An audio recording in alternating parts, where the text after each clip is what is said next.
क्या तेरा आईआईटी में सिलेक्शन हो गया? वाह यार, तेरा तो लाइफ एकदम सेट है। दोस्तों, क्या आपको भी ऐसा लगता है कि आईआईटी में सिलेक्शन के बाद लाइफ एकदम सेट हो जाती है? अगर ऐसा है तो ये वीडियो आप ही के लिए है। आईआईटीज जो हमारे देश का गर्व है, वहाँ भी प्लेसमेंट्स का ग्राफ नीचे जा रहा है। पर आखिर क्यों? और इसका असर भारत के फ्यूचर पर क्या होगा? चलिए समझते हैं आज के इस इम्पोर्टेंट एपिसोड में दिल से भारतीय पर।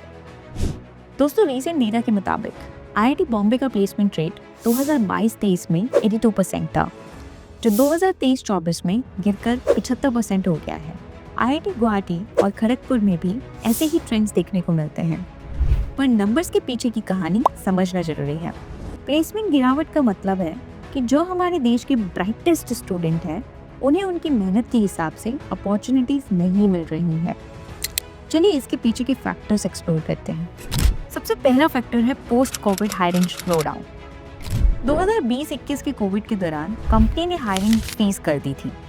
जब 2022 आया तो एक हायरिंग बूम देखा गया, लेकिन ये शॉर्ट टर्म था। अब कंपनीज कॉशियस हो गई हैं। Large scale layoffs tech giants में हो रही हैं। हायरिंग का फोकस अब ज़्यादा एक्सपीरियंस्ड कैंडिडेट्स पर है।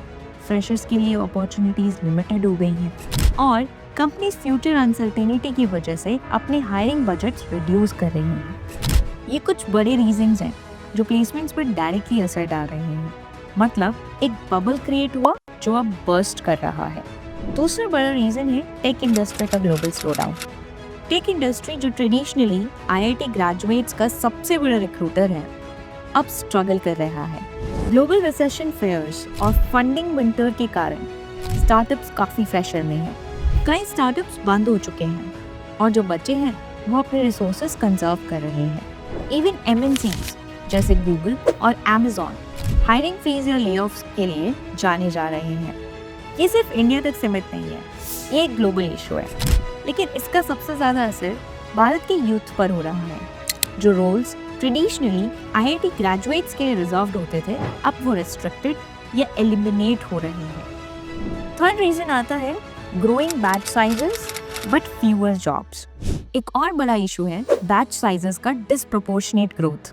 आईआईटीज में 2018 से 2023 तक प्लेसमेंट के लिए रजिस्टर करने वाले स्टूडेंट्स का नंबर 20 से 25% तक बढ़ गया है, लेकिन जॉब मार्केट में उतना डिमांड इंक्रीज नहीं हुआ है। रिजल्ट, ज़्यादा स्टूडेंट्स, कम अपॉर्चुनिटीज। एक और शॉकिंग डेटा समझिए।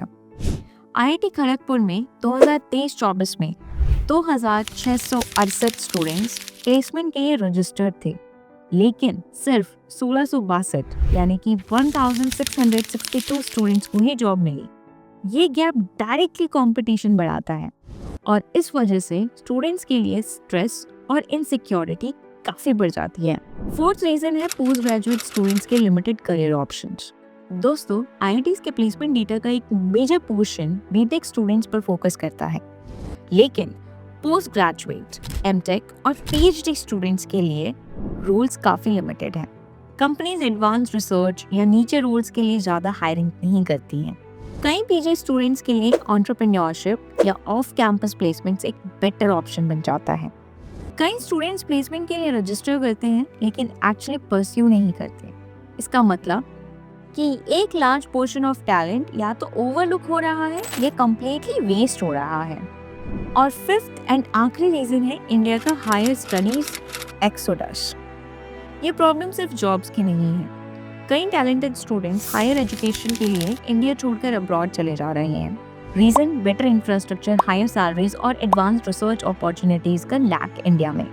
और जब ये स्टूडेंट्स अब्रॉड सेटल हो जाते हैं तो हमारे देश का टैलेंट परमानेंटली लूज हो जाता है। ये एक अलार्मिंग ट्रेंड है जो हमारे फ्यूचर को सीरियसली इम्पैक्ट कर सकता है। पर इसका एक प्रो ये भी है कि जब लोग बाहर जाते हैं तो रेमिटेंस के रूप में इंडिया में बहुत पैसा एंटर करता है, जो कि हमारी जीडीपी को डायरेक्टली इम्पैक्ट करता है और उसको ग्रोथ की तरफ लेकर जाता है। आपको ये जानकर हैरानी नहीं होनी चाहिए कि इंडिया वर्ल्ड का नंबर 1 देश है जहाँ पर रेमिटेंसेस सबसे ज़्यादा आते हैं। तो चलिए आगे चलते हैं। दोस्तों, आज भारत में 65% से ज़्यादा लोग 35 ईयर्स के नीचे हैं, इसीलिए ग्लोबली भारत एक युवा देश माना जा रहा है। पर ये हमारे देश का एक बहुत बड़ा एसेट भी है। लेकिन अगर हम इन्हें प्रॉपर अपॉर्चुनिटीज नहीं दे पा रहे हैं तो ये डेमोग्राफिक डिविडेंड एक डेमोग्राफिक डिजास्टर बन जाएगा। ये वही यूथ है जो नई आइडियाज लेकर आ सकती है, नए वेंचर शुरू कर सकती है। अगर इन्हें जॉब्स नहीं मिलेंगे तो ये ना तो डीमोटिवेट हो जाएंगे बल्कि ये परमानेंटली अपने सपने भी छोड़ देंगे। तो सवाल है, इसका सॉल्यूशन क्या है? ये क्राइसिस तो टैकल करना पॉसिबल है अगर हम फोकस्ड अप्रोच रखें, जैसे कि upscaling. So industry relevant skills को प्रमोट करना ज़रूरी है। डिग्री के साथ साथ प्रैक्टिकल नॉलेज होना ज़रूरी है। गवर्नमेंट्स ने बहुत सारे स्कीम्स भी निकाले हैं to promote these type of programmes. दूसरा इस नंबर पर आता है एंटरप्रेन्योरशिप सपोर्ट। तो स्टार्टअप्स और सेल्फ एम्प्लॉयमेंट को इंसेंटिवाइज करना एक बहुत बड़ा योगदान दे सकता है इस प्रॉब्लम में। और एक माइंडसेट होना भी ज़रूरी है। हमारी मिडिल क्लास फैमिली का माइंडसेट एक जॉब की तरफ रहता है। तो शोज़ जैसे कि शार्क टैंक इंडिया, इन्होंने काफ़ी उस माइंडसेट को प्रमोट किया है कि एक एंटरप्रेन्योर बनना बेहतर हो सकता है एक जॉब ओरिएंटेड पर्सन से। और कितने लोग तो कंटेंट क्रिएशन में एंटरप्रेन्योरशिप कर रहे हैं। मैं इसको एक एंटरप्रेन्योरशिप ही मानूंगी क्योंकि वो लोग जॉब्स क्रिएट कर रहे हैं, जॉब्स दे रहे हैं, आगे इंडस्ट्री बढ़ रही है। इस माइंडसेट का एक बदलाव तो आया है हमारे मिडिल क्लास में, लोअर मिडिल क्लास में, बट अभी और भी इम्प्रूवमेंट हो सकता है। और थर्ड इसका सोल्यूशन होगा इंडस्ट्री कोलैबोरेशन, जैसे कि यूनिवर्सिटीज़ और कंपनीज के बीच में बेटर पार्टनरशिप होनी चाहिए ताकि करिकुलम और इंडस्ट्री नीड्स अलाइन हो सके। सो ये सिर्फ एक स्ट्रक्चरल चेंज की बात नहीं है, ये एक माइंडसेट शिफ्ट की भी ज़रूरत है और धीरे धीरे हम उस माइंडसेट की तरफ जा रहे हैं। बस डर सिर्फ इतना है कि उस माइंडसेट तक पहुंचने में हमारा अपॉर्चुनिटी ना लूज हो जाए। दोस्तों, भारत का फ्यूचर हमारे यूथ के हाथों में है, पर उनका पोटेंशियल वेस्ट होने से रोकना हम सबका फर्ज है। आपको क्या लगता है, कैसे हम इस प्रॉब्लम को सोल्यूशन निकाल सकते हैं? कमेंट्स में अपने विचार ज़रूर रखिएगा और ये ज़रूर बताइएगा कि आप एक जॉब ओरिएंटेड इंसान हैं या फिर एक एंटरप्रेन्योर। अगर आपको ये वीडियो मीनिंगफुल लगा तो लाइक करें, शेयर करें और सब्सक्राइब करें दिल से भारतीय को। मिलते हैं अगले वीडियो में एक नए और इम्पॉर्टेंट टॉपिक के साथ। तब तक के लिए जय हिंद।